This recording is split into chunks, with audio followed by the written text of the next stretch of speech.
मित्रों नमस्कार। Kota online classes में आप सभी का स्वागत है। मित्रों कंटिन्यू वीडियो अब आते रहेंगे। एक दो दिन वीडियो इसलिए नहीं आए थे क्योंकि यार मैं थोड़ा सा बिजी हो गया था। बाकी कोई भी ऐसी कोई प्रॉब्लम नहीं है। जो मैंने आपसे वादा किया है कि मैं आप लोगों को पूरा कोर्स जो हिंदी साहित्य का से संबंधित है, चाहे वो फर्स्ट ग्रेड का हो चाहे सेकंड ग्रेड का हो, पूरा कोर्स आप लोगों को मैं यहाँ पर कराने वाला हूँ। इसलिए आप निश्चित रहिए और नोट्स बनाते रहिए। साथियों ये नोट्स इतने बढ़िया हैं, मैंने खुद ने बनाए हैं, अच्छे नोट्स हैं। कोचिंग के भी बहुत सारे कोचिंग के भी नोट्स मैंने इसमें मिक्स किए हुए हैं, तो आपको घबराने की आवश्यकता नहीं है। चलिए सबसे पहले हम लोग यहाँ पर बात करेंगे। आज का जो टॉपिक है वो है हिंदी साहित्य का काल विभाजन।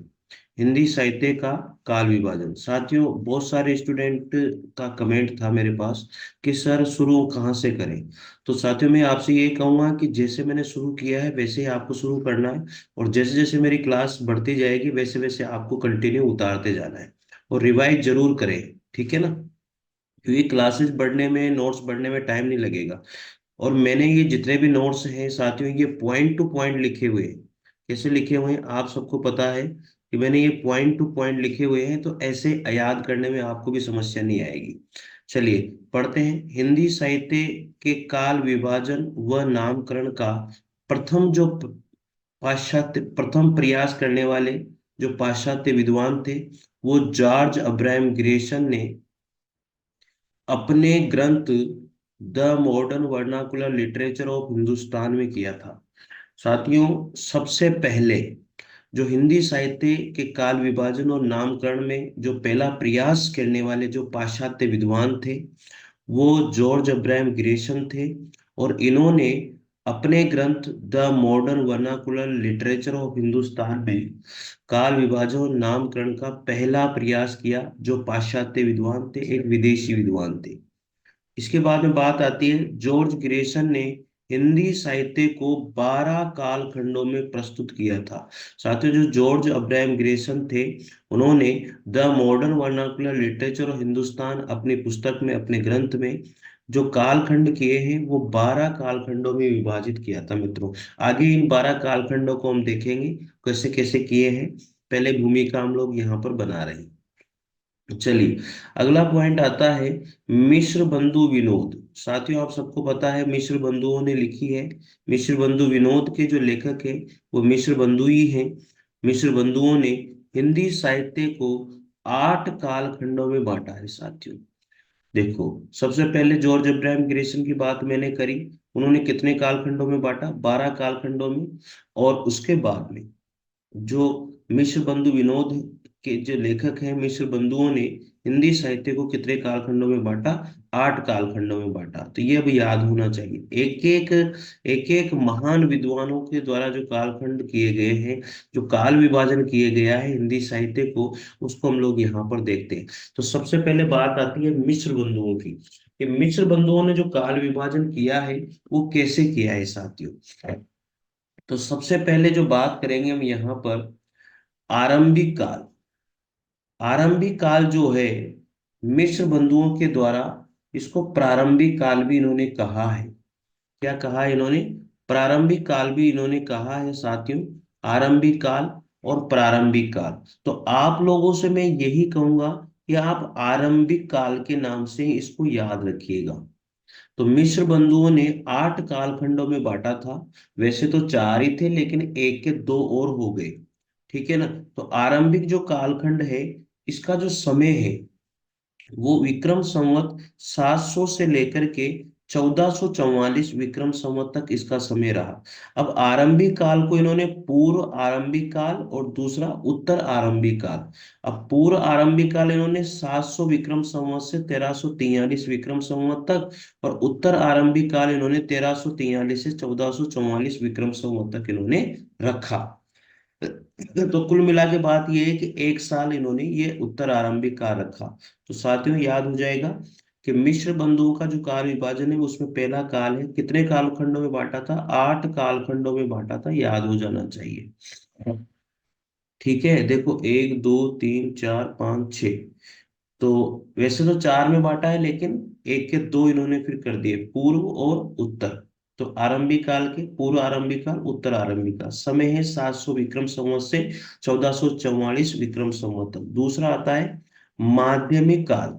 कौन सा आता है? माध्यमिक काल, जो 1445 से लेकर के 1600 1560 भी मिलता है। देखो मैं आपको बता दूं, 1560 भी मिलता है, लेकिन आप 1560 नहीं करके, आपको मैं बता दूं यहाँ पर 1680 ही आप याद रखना। 1680 ही याद रखना टोटल। मैंने ये जो माध्यमिक काल बताया 1445 से 1680 इसलिए बताया क्योंकि ये पूरा लिया है मैंने। फिर उन्हें माध्यमिक काल को पहले पूर्व माध्यमिक काल में बांटा है, जो 1445 से लेकर के 1560 विक्रम संवत तक रहा। फिर इसको इन्होंने प्रौढ़ माध्यमिक काल में बांटा, जो 1561 से 1680 तक रहा है इसका समय। चलिए आगे बढ़ते हैं। अब आता है तीसरे नंबर पर अलंकृत काल। जो अलंकृत काल है, ये इन्होंने 1681 से लेकर के 1889 तक ये रहा है इनका समय।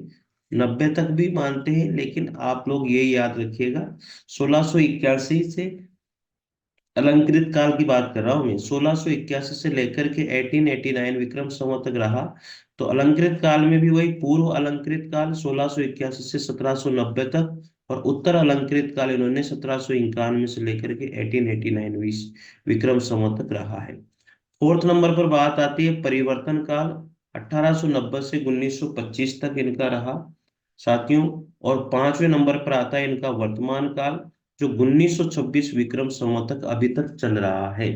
तो कहने का मतलब ये हुआ कि 5 और 4 तो 9 हो रहे, लेकिन आप याद रखिएगा इन्होंने जो बांटा है वो कालखंड 8 कालखंडों में बांटा है। इस तरह से क्वेश्चन आ सकता है। ठीक है, याद रखने की ट्रिक भी मैंने यहाँ ली है। म अ पौ, अमा अपौ, अमा अपौ, तो इस तरह से भी आप याद कर सकते हो। तो अ से अलंकृत काल, आरंभिक काल, मा से माध्यमिक काल, फिर अ से अलंकृत काल, प से परिवर्तन काल, और व से वर्तमान काल। तो अमा अपौ इस तरह से भी आप लोग बना सकते हो ट्रिक। इसके बाद में आते हैं सेकंड नंबर पर आचार्य रामचंद्र शुक्ल, सबसे पहले मिश्र बंधु। अब आए हैं आचार्य रामचंद्र शुक्ल ने क्या काल विभाजन किया। इन्होंने हिंदी साहित्य की विकास यात्रा को 4 कालखंडों में बांटकर प्रस्तुत किया है। तो आचार्य रामचंद्र शुक्ल ने 4 कालखंडों में बांटा है, और यही ज्यादातर हम लोग मान्य करते हैं। और अधिकतर जो पेपर है उनमें भी यही पूछा जाता है मित्रों। तो देखिए इनके 4 कालखंड हैं। सबसे पहले वीरगाथा काल, जिसको आदि काल भी कहते हैं, विक्रम संवत 1050 से लेकर के 1375 विक्रम संवत तक रहा। तो ये याद रखिएगा साथियों, जो वीरगाथा काल है जिसको आदि काल भी कहते हैं, विक्रम संवत 1050 से 1375 तक रहा। दूसरा काल इन्होंने बांटा है भक्ति काल, जिसको पूर्व मध्य काल भी कहते हैं। ये विक्रम संवत 1375 से लेकर के 1700 विक्रम संवत तक रहा है। मित्रों ये याद करने की चीज है, आपको याद ही करनी पड़ेगी। बार बार रिवाइज करोगे, बार बार पढ़ोगे, तो ये अपने आप आपको याद हो जाएंगे। इसमें घबराने की कोई बात नहीं है। ठीक है। रीतिकाल, जिसको हम लोग उत्तर मध्य काल कहते हैं। अरे पहले भक्ति काल आया तो पूर्व मध्य काल कह दिया, रीतिकाल बाद में आया भक्ति काल के बाद में तो उत्तर मध्य काल कह दिया। पूर्व मतलब पहले, उत्तर मतलब बाद में। ठीक है। और ये तो याद कर ही लोग, 1050 से 1375, 1375 से 1700 तक, 1700 से 1900 तक, इस तरह से। तो रीतिकाल को उत्तर मध्य काल, विक्रम संवत 1700 से 1900 विक्रम संवत तक रहा। इसके बाद में अंत में आता है गद्य काल। गद्य काल को हम लोग आधुनिक काल भी कहते हैं। फिर आधुनिक काल को इन्होंने जो है साथियों 3 कालखंडों में और विभक्त कर दिया था। प्रथम उत्थान काल, जिसको भारतेंदु युग भी कहते हैं, द्वितीय उत्थान काल, जिसको द्विवेदी युग भी कहते हैं, और तृतीय उत्थान काल। तो इस तरह से आप इनको याद कर लीजिएगा।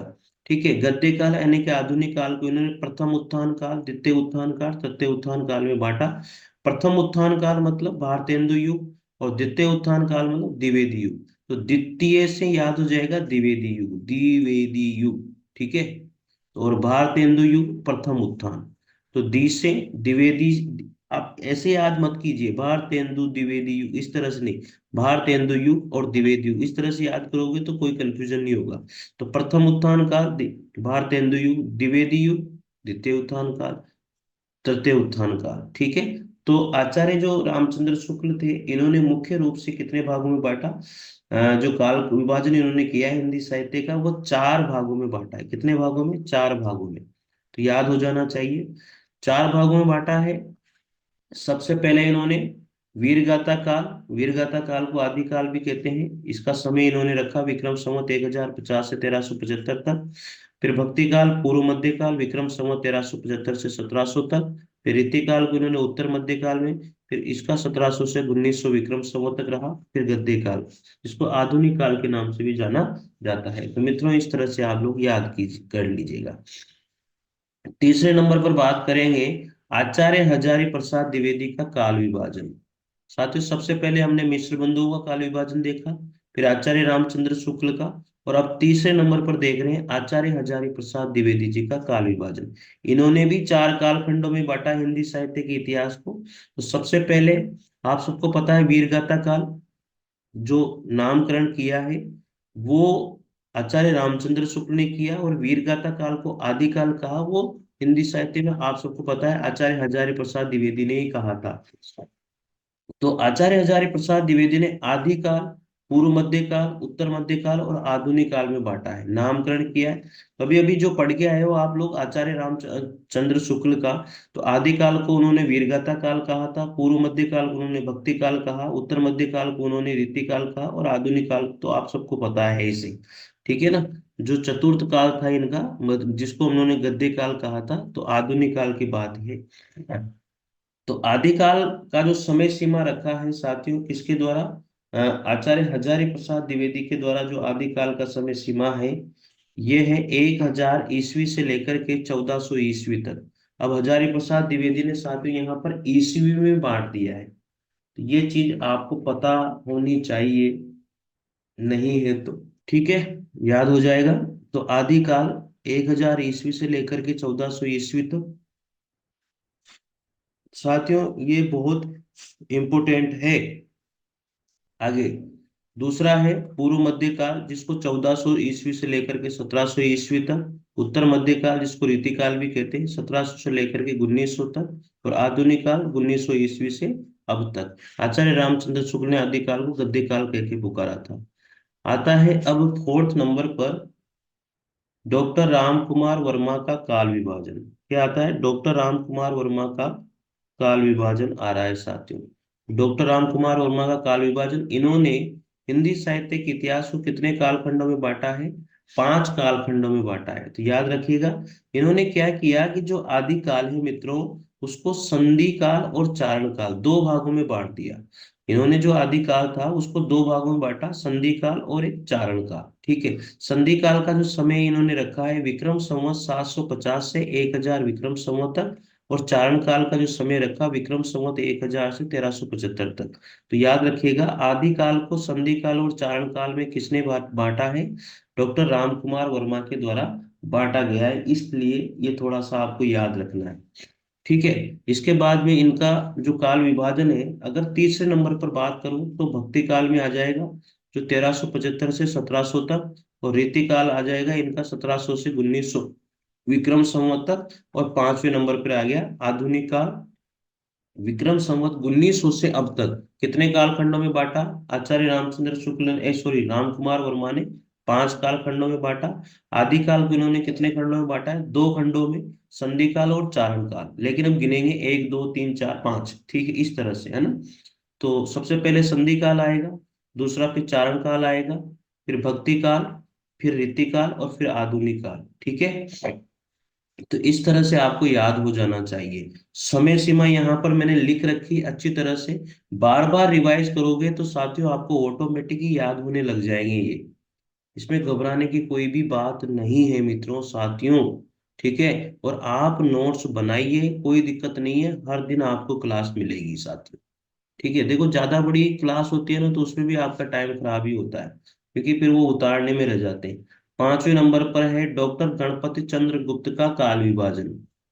अब हम लोगों ने चार पढ़ लिए, पांचवा नंबर आता है गणपति चंद्रगुप्त का काल विभाजन।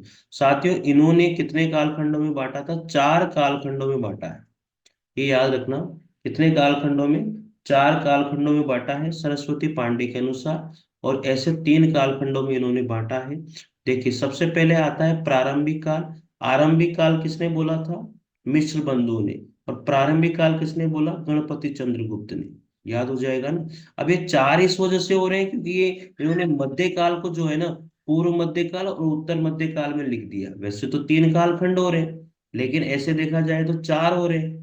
ठीक है ना, क्योंकि मध्यकाल को उन्होंने पूर्व मध्यकाल और उत्तर मध्यकाल में लिखा है। तो प्रारंभिक काल 1184 से लेकर के 1350 तक रहा, और मध्यकाल जो इनका रहा, मध्यकाल इनका जो रहा वो 1350 से 1857 विक्रम संवत तक रहा है। नहीं, ईस्वी तक, सॉरी, ईस्वी तक। इन्होंने ईस्वी में बांटा है।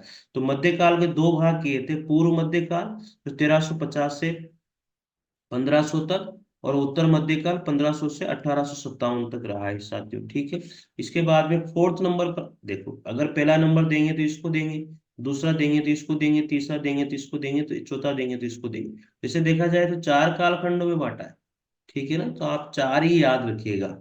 लेकिन जो प्रारंभिक काल नामकरण किया है आदिकाल का, वो गणपति चंद्रगुप्त ही है। इस तरह से याद रखें, आरंभिक काल मिश्र बंधुओं ने, प्रारंभिक काल गणपति चंद्रगुप्त ने। प्लीज इस तरह से आप याद रखिए, कंफ्यूज मत होइए।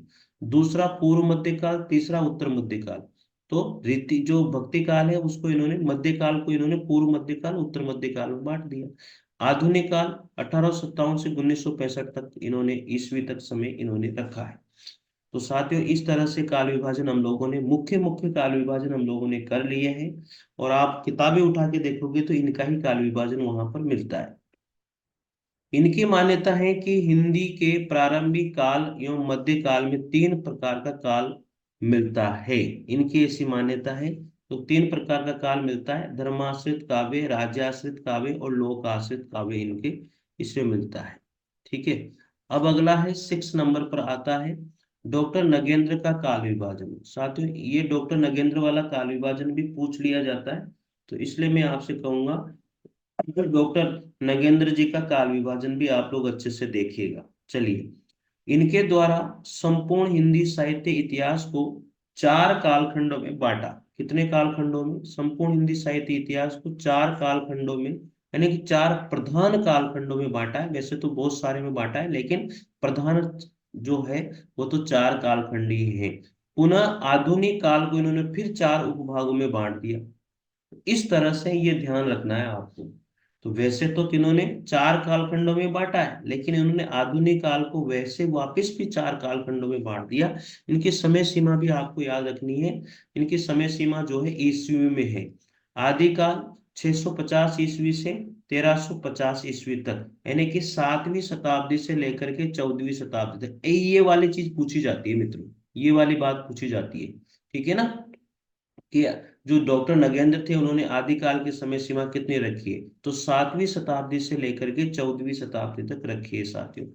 अब आप इसमें इसमें 7वीं शताब्दी यानी कि ये लगभग 700 के आसपास है, इस वजह से। ठीक है ना, जैसे 600 से बढ़ेंगे तो फिर 7वीं शताब्दी में मानेंगे। तो ये है 7वीं शताब्दी से 14वीं शताब्दी तक। भक्ति काल 1350 ईस्वी से 1650 ईस्वी तक। तो फिर 14वीं शताब्दी से 17वीं शताब्दी तक इसको हम लोग मानेंगे। ठीक है। फिर रीतिकाल आता है 1650 ईस्वी से 1850 ईस्वी तक। तो ये आता है 17वीं शताब्दी तक, 1900 शताब्दी तक इसको मानेंगे। ठीक है, वेरी इंपॉर्टेंट है मित्रों डॉक्टर नगेंद्र का। फिर आधुनिक काल आता है 1850 ईस्वी से अब तक चल रहा है। तो इसका मतलब 19वीं शताब्दी से अब तक ये काम इसमें चल रहा है। अब मैंने आपको बताया था इन्होंने जो है आधुनिक काल को फिर कितने चार कालखंडों में फिर बांट दिया इन्होंने। याद रखिएगा, भारतेंदु युग, यानी कि आपको पता होगा कि जो प्रथम उत्थान काल था उसको इन्होंने क्या कर दिया? भारतेंदु युग। अपन ने बोला था ना, प्रथम उत्थान काल तो भारतेंदु युग, द्विवेद युग द्वितीय उत्थान काल। तो यहाँ पर आचार्य राम जो नगेंद्र हैं, उन्होंने आधुनिक काल को चार भागों में फिर बांटा है। तो भारतेंदु युग को इन्होंने क्या कहा? पुनर्जागरण काल का। ये क्वेश्चन अनेक बार पूछा जाता है। ठीक है। पुनर्जागरण काल, भारतेंदु युग। तो पीबी इस तरह से याद कर सकते हो, पीबी। पुनर्जागरण काल, भारतेंदु युग 1857 से 1900 ईस्वी तक रहा। ठीक है। फिर जागरण सुधार काल आता है। देखो पहले क्या हुआ, जागरण हुआ, फिर जागरण का क्या करेंगे, सुधार करेंगे। इस तरह से जागरण सुधार काल हो गया। तो द्वितीय उत्थान काल की बात करें तो द्विवेदी युग हो जाता है। ठीक है। 1900 ईस्वी से 1918 तक का इनका समय रहा है, ईस्वी तक। तो पहले जागरण हुआ, यानी कि पुनर्जागरण हुआ, फिर उसमें सुधार किया, तो जागरण सुधार काल हो गया, जो द्विवेदी युग का है। ठीक है। तो इसका मतलब एस डी हम लोग इसमें बात कर सकते हैं, एस डी। ठीक है ना। सुधार काल, द्विवेदी युग, पुनर्जागरण काल, भारतेंदु युग, पीबी, एचडी, इस तरह से। फिर छायावाद इन्होंने किया तीसरे नंबर पर, 1918 से 1938 तक इसकी समय सीमा रही। फिर छायावादोत्तर काल, छायावादोत्तर काल में क्या किया इन्होंने कि एक भाग कर दिया प्रगति प्रयोग काल, जो 1938 से 1953 ईस्वी तक, और एक है नव लेखन काल, जो 1953 से अब तक चल रहा है। तो मित्रों इस तरह से आप लोग याद कर लीजिएगा। बहुत बढ़िया काल विभाजन मैंने आप लोगों को करवा दिया है, सबके काल विभाजन करवाए हैं। ये दो क्वेश्चन बहुत पूछे जाते हैं, एक तो ये वाला और एक ये वाला। पुनर्जागरण काल, भारतेंदु युग, जागरण सुधार काल, द्विवेदी युग, छायावाद का भी समय सीमा पूछ ली जाती है। तो 1918 से 1938 तक छायावाद की समय सीमा रही है मित्रों। जितनी मेरी इच्छा होती है, जितने मैं कोशिश कर पाता हूँ, उतना मैं आप लोगों के सामने अच्छे से अच्छे नोट्स, इनको पढ़ के ही कितने ही स्टूडेंट जो है बन चुके हैं साथियों। और इन नोट से कोई भी क्वेश्चन बाहर नहीं जाएगा, आप मिलाकर देख लीजिए पुराने पेपर। ठीक है। अब आती है बात यहाँ पर हिंदी साहित्य लेखन की पद्धतियां, कौन से, हिंदी साहित्य लेखन की पद्धतियां। बहुत सारे स्टूडेंट पूछ रहे थे सर आपने पद्धतियां पढ़ाई नहीं है। तो देखो एक एक चीज जो है ना सिस्टम से आप लोगों के पास आती रहेगी। तो हिंदी साहित्य की पद्धतियों में हम लोग पढ़ेंगे। सबसे पहले जो पद्धति आती है वो आती है साथियों, चार पद्धतियां थी। वर्णानुक्रम पद्धति, कालानुक्रम पद्धति, वैज्ञानिक पद्धति और एक विकासवादी विधेयवादी पद्धति, जिसको विकासवादी पद्धति भी कहा जाता है। एक स्टूडेंट ने मेरे से कमेंट किया था सर आप आचार्य रामचंद्र शुक्ल ने तो विकासवादी पद्धति ही लिखा है थी ना? तो विधेयवादी पद्धति को हम लोग विकासवादी पद्धति भी कहते हैं। ठीक है। ये बात भी आप लोग थोड़ा सा याद रखिएगा। तो चार पद्धतियां हैं, वर्णानुक्रम, कालानुक्रम, वैज्ञानिक और विधेयवादी। तो सबसे पहले बात आती है विकास वर्णानुक्रम पद्धति। कौन सी पद्धति है, वर्णानुक्रम पद्धति है मित्रों, याद कीजिएगा। इस पद्धति को वर्णमाला पद्धति भी कहते हैं। कौन सी पद्धति, वर्णमाला पद्धति के नाम से भी जाना जाता है। और वर्णानुक्रम पद्धति को सबसे पहले प्रयोग में किसने किया, जॉर्ज गार्सा तासे ने और शिव सिंह सेंगर ने। जो शिव सिंह सेंगर ने शिव सिंह सरोज जो लिखा, और गार्सा तासे ने the modern vernacular literature of Hindustan, George Abraham Grayson. तो इस तरह से मित्रों जो है ये चीज आपको पता होनी चाहिए। तो गार्सद तासु के द्वारा लिखी गई पुस्तक का नाम क्या था, इस्तुबार द ला लिटरेचर हिंदुस्तानी। तो गार्सद तासी ने भी इस पुस्तक में वर्णानुक्रम पद्धति का प्रयोग किया, इसको वर्णमाला पद्धति भी कहते हैं। और शिव सिंह सरोज में शिव सिंह सेंगर के द्वारा भी वर्णानुक्रम पद्धति का प्रयोग किया गया है। आगे बात करेंगे दूसरे नंबर पर कालानुक्रम पद्धति। अब कालानुक्रम पद्धति का प्रयोग किसने किया, जॉर्ज अब्राहम ग्रेसन ने और मिश्र बंधुओं ने। तो देखिए ये क्वेश्चन अगर आपको कैसे याद होगा, गार्सदा से शिव सिंह सेंगर ने वर्णानुक्रम, उसके बाद में कालानुक्रम, जॉर्ज अब्राहम ग्रेसन और मिश्र बंधुओं ने कालानुक्रम पद्धति का प्रयोग किया है। ठीक है। अब वैज्ञानिक पद्धति का प्रयोग किसने किया साथियों, इस पद्धति में तथ्यों का क्रमिक संकलन और व्यवस्थित प्रस्तुतिकरण किया गया है, ये किसी ने नहीं किया। इसके बाद में आता है विधेयवादी पद्धति। कौन सी पद्धति आती है, विधेयवादी पद्धति, जो आचार्य रामचंद्र शुक्ल की हम लोग यहाँ पर बात कर रहे थे। तो साहित्य इतिहास लेखन की सर्वश्रेष्ठ पद्धति है, इसे विकासवादी पद्धति भी कहा जाता है। इस पद्धति के जनक फ्रांसीसी विद्वान तेन को माना जाता है। इस पद्धति में विभिन्न परिस्थितियों के संदर्भ में साहित्य का विश्लेषण किया गया है। तो ये बात आपको याद होनी चाहिए। तो विधेयवादी पद्धति को विकासवादी पद्धति भी कहा जाता है। ये बात आप अच्छे से ध्यान रखिएगा मित्रों, क्योंकि चीजें भूल जाते हैं हम लोग, चीजें याद नहीं रहती है। और आचार्य रामचंद्र शुक्ल ने अपने साहित्य इतिहास ग्रंथ में इस पद्धति का ही प्रयोग किया था। तो विदेयवादी पद्धति को हम लोग क्या कहते हैं? विकासवादी पद्धति भी कहते हैं। विकासवादी पद्धति भी कहते हैं मित्रों, तो ये बात आप याद रख लीजिएगा। ठीक है। अब आदिकाल का जो सीमांकन है मित्रों, आदिकाल का सीमांकन भी हम लोग पढ़ लेते हैं। देखिएगा आदिकाल का सीमांकन, जॉर्ज अब्राहम ग्रेसन ने जो आदिकाल का सीमांकन किया है वो 643 ईस्वी से 1400 ईस्वी तक किया है। शुरू से लेकर के एंड तक जो आदिकाल का सीमांकन रखा है इन्होंने, 643 ईस्वी से 1400 ईस्वी तक रहा। इसके बाद में मिस्र बंधुओं ने 643 ईस्वी से 1389 ईस्वी तक रहा। फिर राहुल सांकृत्यायन ने 760 ईस्वी से 1300 ईस्वी तक रहा। तो ईस्वी में बता रहा हूं मैं, आचार्य रामचंद्र शुक्ल ने 993 ईस्वी से 1318 ईस्वी तक रखा। इसके बाद में पांचवें नंबर पर डॉक्टर रमाशंकर शुक्ल के द्वारा 1000 ईस्वी से 1343 ईस्वी तक रहा। साथियों, जो आदिकाल का सीमांकन है ये ईस्वी में बताया है मैंने। तो जॉर्ज अब्राहम ग्रेसन ने 643 ईस्वी से 1400 ईस्वी तक, मिस्र बंधुओं ने 643 ईस्वी से 1389 ईस्वी तक, राहुल सांकृत्यायन ने 760 से 1300 ईस्वी तक, आचार्य रामचंद्र शुक्ल ने 993 ईस्वी से 1318 ईस्वी तक, और डॉक्टर रमाशंकर शुक्ल ने 1000 ईस्वी से 1343 ईस्वी तक रहा है। अब बात करेंगे एक आदर्श काल विभाजन की। साथियों, ये सबसे मुख्य है, यही क्वेश्चन में अधिकतर पूछे जाते हैं। तो आदर्श काल विभाजन क्या रहा? तो आदर्श काल विभाजन रहा है आदिकाल, आदिकाल को 1000 ईस्वी से 1375 ईस्वी तक का समय सीमा, भक्ति काल का 1350 ईस्वी से 1650 तक, रीति काल का 1650 से ईस्वी से 1850 तक, और आधुनिक काल का 1850 से अब तक किया है। ठीक है। अब आधुनिक काल के बाद में पुनर्जागरण काल आता है, जिसको भारतेंदु युग कहते हैं, जो 1050 से 1950 तक रही। जागरण सुधार का द्विवेदी युग आता है, 1900 से 1920 तक इसका समय सीमा रहा, ईस्वी में ही याद करना। छायावाद, छायावाद को हम लोग प्रसाद पंत निराला युग भी कहते हैं, 1920 से 1936 तक।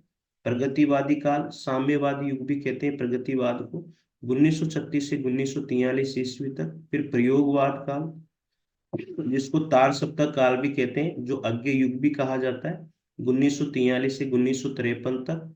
और नवलेखन काल, जिसको नई कविता युग भी कहते हैं, जो 1953 से अब तक। साथियों, अगर किसी राइटर के द्वारा दिया जाए तो वो मैंने बता दिया आपको कैसे कैसे उन्होंने बांटा है, लेकिन एक आदर्श काल विभाजन जो बांटा गया है वो ये है। ठीक है ना?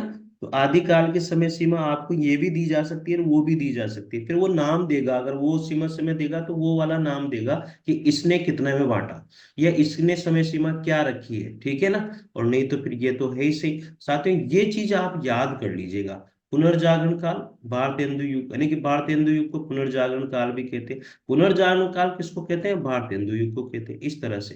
तो जागरण सुधार काल द्विवेदी युग, छायावाद काल प्रसाद पंत निराला युग, प्रगतिवादी युग साम्यवादी युग भी कहते हैं, प्रयोगवादी तार सप्तक युग या अज्ञेय युग भी कहा जाता है, नवलेखन काल नई कविता का युग भी इसको कहा जाता है। चलिए, अब हिंदी का जो प्रथम कवि है किसने किसको माना, ये बात आपको याद रखनी है। उसका समय क्या रहा है, ये बातें याद रखिए। ठीक है। तो हिंदी का जो प्रथम कवि है, राहुल सांकृत्यायन और डॉक्टर नगेंद्र ने किसको माना है? सरप्पा को हिंदी का प्रथम कवि माना है। और इनका जो समय रहा है वो 769 ईस्वी, यानी कि 8वीं शताब्दी रहा है। याद हो जाएगा क्या? देखो, सरप्पा को हिंदी का प्रथम कवि मानने वाले कौन है? राहुल सांकृत्यायन और डॉक्टर नगेंद्र। आगे, शिव सिंह सेंगर और गिरीशन और मिश्र बंधुओं ने हिंदी का प्रथम कवि पुष्य पुंड को माना, या फिर पुष्पदंत को माना, जो 10वीं शताब्दी इनका समय रहा है। तो शिव सिंह सेंगर, मिश्र बंधु और जॉर्ज अब्राहम ग्रेसन, तो उसने पुष्य या पुंड को माना है। मैंने इसमें ट्रिक बनाई है, शिव पर पुष्प, मिश्र ने गिराया, शिव पर पुष्प मिश्र ने गिराया। तो शिव सिंह सेंगर ने पुष्यया पुंड को, और मिश्र बंधुओं ने पुष्यया पुंड को, और जॉर्ज अब्राहम ग्रेसन ने पुष्यया पुंड को जो है हिंदी का प्रथम कवि माना है। याद रखना भाई, ये इसमें से क्वेश्चन आता है। ठीक है। डॉक्टर गणपति चंद्र गुप्त ने हिंदी का प्रथम कवि शालिभद्र सूरी को माना 1184 में। डॉक्टर गणपति चंद्र गुप्त ने, चंद्रभद्र चंद्रभद्र इस तरह से याद हो जाएगा, ठीक है। डॉक्टर राम कुमार वर्मा ने स्वयंभू को माना है, इसका समय 693 ईस्वी तक रहा। आचार्य रामचंद्र शुक्ल ने हिंदी का प्रथम कवि अब्दुल रहमान को माना, इसका समय 13वीं शताब्दी तक रहा। तो अब्दुल रहमान को आचार्य रामचंद्र शुक्ल ने माना है। डॉक्टर बच्चन सिंह ने हिंदी का प्रथम कवि विद्यापति को माना, 15वीं शताब्दी इसका समय रहा। चंद्रधर शर्मा गुलेरी और आचार्य शुक्ल ने जो है राजा मुंज को भी हिंदी का प्रथम कवि माना है, 993 इसका समय रहा है। और डॉक्टर वासुदेव सिंह ने योगेंद्र मुनि को जो है हिंदी का प्रथम कवि माना है मित्रों। ठीक है, आगे बात करेंगे। राहुल सांकृत्यान जी द्वारा स्वीकृत कवि सरप्पा या सरहपाद को हिंदी का प्रथम कवि माना जाता है। तो राहुल सांकृत्यान के द्वारा भी हिंदी का प्रथम कवि जो है सरप्पा या सरहपाद को माना जाता है। और अभी हम लोगों ने यहाँ पर स्टार्टिंग में ये बात देख ली। डॉक्टर नगेंद्र ने भी सरप्पा या सरहपाद को हिंदी का प्रथम कवि माना है। ठीक है। और जो सरप्पा या सरपाद यानी कि इनकी जो गणना है साथियों, सरप्पा को ये 84 सिद्धों में गिना जाता है। ये कवि जो है 84 सिद्धों में गिने जाते हैं। और इन्होंने जो है दोहा शैली में काव्य रचना करी थी। सरप्पा या सरपाद जो है ये 84 सिद्धों में गिने जाते हैं, पहले सिद्ध माने जाते हैं। और इन्होंने जो है 84 दोहा शैली में अपनी काव्य रचना करी थी। सरप्पा ने जो है सहजिया संप्रदाय की स्थापना करी थी, ये बात भी आप याद रख लीजिए। ठीक है, सरप्पा ने सहजिया संप्रदाय की स्थापना करी। आगे बात करते हैं, इनके पदों का संकलन जो है सांकृत्यान ने दोहा कोश में किया था। जो राहुल सांकृत्यान थे उन्होंने सरप्पा या सरपाद के पदों का संकलन जो है किसमें किया है, दोहा कोश में किया है। और इन्होंने सहजिया संप्रदाय की स्थापना करी। ये 84 सिद्धों में गिने जाते हैं। आगे बात करेंगे। हिंदी साहित्य की सर्वप्रथम रचना श्रावकाचार है। ये मोस्ट इंपोर्टेंट है। हिंदी साहित्य की सर्वप्रथम रचना हम किसको मानते हैं, श्रावकाचार को मानते हैं। इसके रचनाकार है जैन कवि देवसेन। इनका समय है 933 ईस्वी। धर्म वर्णन है, श्रावक धर्म का वर्णन है। और इसका जो वर्णन केंद्र रहा है वो ग्रस्त धर्म को माना जाता है। ठीक है साथियों, ये काल विभाजन के बारे में थोड़ा थोड़ा मैंने आप लोगों को बता दिया है। मेरे हिसाब से मैंने बहुत ही बता दिया, इसमें कोई भी दिक्कत आपको नहीं आएगी। ठीक है, चलिए अब कुछ बातें मैं आप लोगों को यहाँ पर एक्स्ट्रा बता देता हूँ। आदिकाल का नामकरण देखिएगा। जो आदिकाल है और उसका नामकरण हम लोग यहाँ पर कर रहे हैं। तो आदिकाल का नामकरण किसने क्या क्या नामकरण किया था, ये बात आपको याद होनी चाहिए। तो सबसे पहले बात करता हूं मैं, आदिकाल को चारण काल किसने कहा। आदिकाल को जो चारण काल कहा है मित्रों, वैसे तो मैं अभी आगे पढ़ाऊंगा आप लोगों को, जब आदिकाल पढ़ाऊंगा ना उसमें ये चीज पढ़ा दूंगा मैं। तो आदिकाल को चारण काल किसने कहा, जॉर्ज अब्राहम ग्रेसन के द्वारा कहा गया। किसके द्वारा, जॉर्ज अब्राहम ग्रेसन ने आदिकाल को चारण काल कहा है। ठीक है ना, वैसे तो मैं पढ़ाऊंगा ये चीज, इसमें घबराने की कोई बात नहीं है। ठीक है। नंबर 2 पे बात आती है, आदिकाल को जो प्रारंभिक काल किसने कहा, प्रारंभिक काल। आदिकाल को प्रारंभिक काल कहने वाले कौन थे, वो थे मिश्र बंधु। कौन है, मिश्र बंधु। ठीक है, मिश्र बंधु ने आदिकाल को आरंभिक काल भी कहा। तो आप तो आरंभिक काल ही याद रखना भाई। तीसरे नंबर पर आता है बीज वपन काल। बीज वपन काल आदिकाल को किसने कहा, बीज वपन काल आचार्य महावीर प्रसाद द्विवेदी। किसने कहा है, आचार्य महावीर प्रसाद द्विवेदी। महावीर प्रसाद द्विवेदी, इन्होंने बीज वपन काल कहा है साथियों, आदिकाल। फोर्थ नंबर पर आता है वीर गाथा काल। किसने कहा, वीर गाथा काल किसने कहा आदि काल? आचार्य शुक्ल के द्वारा कहा गया है। किसके द्वारा? आचार्य शुक्ल ने, यानी कि आचार्य रामचंद्र शुक्ल ने कहा। 5वें नंबर पर आता है साथियों सिद्ध सिद्ध सामंत काल। आदि काल को सिद्ध सामंत काल किसने कहा? राहुल सांकृत्यायन के द्वारा आदि काल को सिद्ध सामंत काल कहा गया है। राहुल सांकृत्यायन। ठीक है, याद हो जाएगा ये भी। छठे नंबर पर बात करेंगे वीर काल किसने कहा आदि काल को? तो वीर, ये आगे भी पढ़ाऊंगा, वीर काल जो है विश्वनाथ ने कहा है। विश्वनाथ विश्वनाथ प्रसाद मिश्र, विश्वनाथ प्रसाद मिश्र ने जो है साथियों, जो है वीर काल कह के पुकारा है।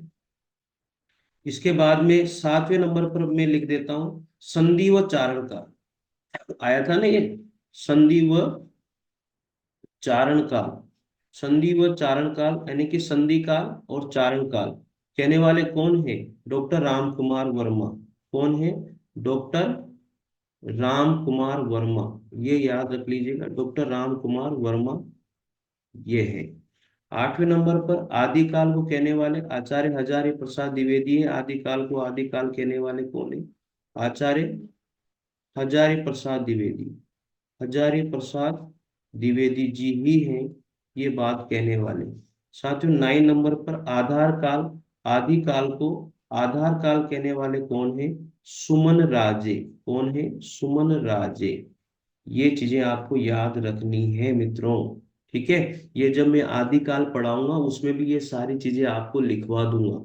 तो सारी बातें याद रख लीजिए। आदिकाल का नामकरण चारण काल जॉर्ज इब्राहिम ग्रेसन ने, आरंभिक काल मिश्र बंधुओं ने, बीज वपन काल हजारे आचार्य महावीर प्रसाद द्विवेदी, आचार्य आचार्य महावीर प्रसाद द्विवेदी, वीरगाथा काल आदिकाल को शुक्ल ने, सिद्ध सामंत काल राहुल सांकृत्यायन, वीर काल विश्वनाथ ने, संधि काल चारण काल संधि व चारण काल डॉक्टर राम कुमार वर्मा, आदिकाल को आचार्य प्रसाद द्विवेदी और आधार काल के किसने पुकारा? आदिकाल को सुमन राज्य के द्वारा कहकर पुकारा गया है। जब जब भी मैं जो भी काल पढ़ाऊंगा साथियों उसमें भी ये भी मैं आप लोगों को करवाऊंगा, इसलिए घबराने की जरूरत बिल्कुल भी नहीं है। तो मित्रों आज क्लास को यहीं समाप्त करते हैं, मिलते हैं अगली क्लास में। तब तक के लिए जय हिंद जय भारत। साथियों अगर अच्छा लगा है तो जरूर शेयर कीजिए और टेलीग्राम चैनल जो ज्वाइन जरूर कर लीजिएगा। ठीक है, ओके, थैंक यू।